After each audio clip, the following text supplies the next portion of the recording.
حکیم لقمان رحمۃ اللہ علیہ فرماتے ہیں، مٹی سے بنا ہوا بندہ اگر مٹی کا خدا بن بیٹھے تو وہ مٹی کا خدا ہی رہے گا۔ مٹی کا خدا تو مادو ہوتا ہے۔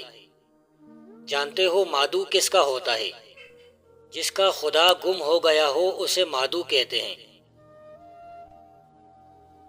دعائیں خدا کی مرضی معلوم کرنے کے لیے کی جاتی ہیں، مرضی کو تبدیل کرنے کے لیے نہیں۔ دعا کرتے وقت یہی بات اپنے ذہن میں رکھو، اللہ تعالیٰ پر ایمان رکھ اور اس کے فرمان کی فرما برداری کر۔ اللہ نے جس چیز سے تجھے روکا ہے رک جا، اسی میں تیری بھلائی ہے اور کامیابی کا راز ہے۔ ایمان سے نجات ملتی ہے اور عافیت تندرستی سے۔ حیاتی کی لذت اپنے نفس سے حیا کرنے میں ہے۔ برے کام کو اختیار کرنے سے بچو، اس میں اللہ کی سخت ناراضگی ہے۔ بے شک عہد و پیمان قیامت تک گلے کا ہار ہے، جس نے ان کو پورا کیا اللہ اسے اپنے ساتھ ملائے گا، اور جس نے عہد کی خلاف ورزی کی ان کو توڑ دیا اللہ اسے ذلیل کر دے گا۔ جب کوئی کسی سے وعدہ کرتا ہے تو سمجھ یہ ایک قسم کی خطرناک بیماری ہے، لیکن جب یہ وعدہ پورا کرتا ہے تو یہ بیماری تندرستی کی شکل اختیار کر لیتی ہے۔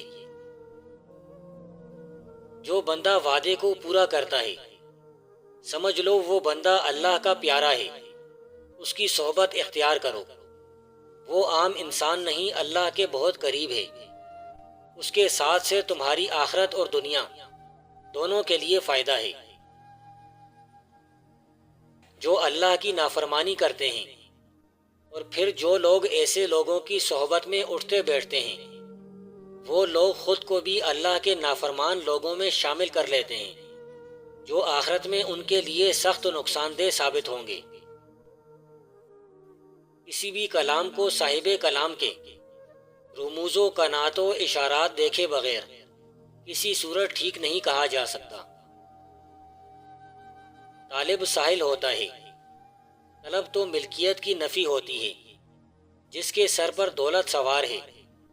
دوست یہ کیسا تم پر ظلم ہے کہ تم اپنے سے زیادہ قوت رکھنے والے کو دوست رکھنا چاہتے ہو، لیکن اپنے دوست کو اپنے سے کمزور دیکھنا چاہتے ہو۔ جس مرد کو یہ لگتا ہے کہ وہ عورت سے جیت رہا ہے، دراصل وہ عورت کے آگے جھک رہا ہوتا ہے۔ رجعت پسند ہر کہیں ایک جیسے ہی ہوتے ہیں۔ رجعت پسندی کو ختم کرنے کے لیے اس پر کالی ضرب لگانا ضروری ہے۔ یہ ایسا ہی ہے جیسے فرش پر جھاڑو دی جائے۔ غربت تبدیلی لاتی ہے، عمل کرنے کی خواہش کو جگاتی ہے، انقلاب برپا کرتی ہے۔ مجلسوں میں وہ مجلس اعلیٰ ترین ہے جس میں غور و فکر کرنے کا موقع فراہم ہو۔ جو بندہ قناعت پسند ہوتا ہے وہ بھوکا ہو کر بھی غنی ہوتا ہے، اور جو کچھ اس کے پاس ہوتا ہے وہ ضرورت مندوں کو دے دیتا ہے۔ روٹی کھانے کے فوراً بعد ایک دانہ جامن کا کھا لیا کرو، 25 دن میں وزن 40 کلو کم ہو جائے گا۔ مصیبت کے وقت جو بندہ صبر رکھتا ہے اسے تسلیم کہتے ہیں، وہ اللہ کا بہت پیارا بندہ ہوتا ہے۔ بہترین ایمان حسن یقین ہے اور بہترین شرافت بدل احسان ہے۔ جس بندے کا ایمان سچا اور صادق ہے اس کے لیے نجات ہے۔ آدمی جب تک اس بات کی پرواہ نہ رکھے کہ وہ بھوک کے غلبے کو کس چیز سے ہٹائے گا اور کس کپڑے کو استعمال میں لائے گا، تب تک مومن نہیں بن سکتا۔ اپنے اقرار نہ توڑ، اپنے عہدے کے خلاف نہ کر، اور اپنے دشمن کے ساتھ دھوکہ اور فریب نہ کر کہ اللہ تعالیٰ نے اپنا عہد اور قرار تیرے لیے باعث امن ٹھہرایا ہے۔ جس بندے نے اپنی امیدوں اور خواہشوں کو دل میں جگہ دی اس کے غم اور دکھ درد میں اضافہ ہو جاتا ہے۔ ضروری نہیں ہوتا کہ جس چیز کی خواہش کی جائے وہ ہر صورت انسان کو ملے۔ پیٹ بڑھ گیا ہے تو کلونجی کا دانہ کھا کر 7 بکری کا دودھ پی لو، 10 دن میں دبلے ہو جاؤ گے۔ کسی سے بھلائی کی امید رکھنا بے وقوفی ہے۔ کوشش کرو، اپنے اوپر بھروسہ کرو اور خود ہی ہمت کے ساتھ آگے بڑھو۔ تمہیں کسی سے نہیں بلکہ دوسروں کو تم سے امید ہو۔ جو بندہ باتیں کم اور قسمیں زیادہ کھاتا ہے اس پر ہرگز بھروسہ مت کرو، اپنا مطلب نکلوا کر تمہیں تنہا چھوڑ دے گا۔ ایک بہت اچھی عادت انسان کی یہ ہے کہ کسی کو تکلیف دینے سے باز آ جائے تو لوگوں کی تکلیفیں دور کرتے وقت کینہ رکھے۔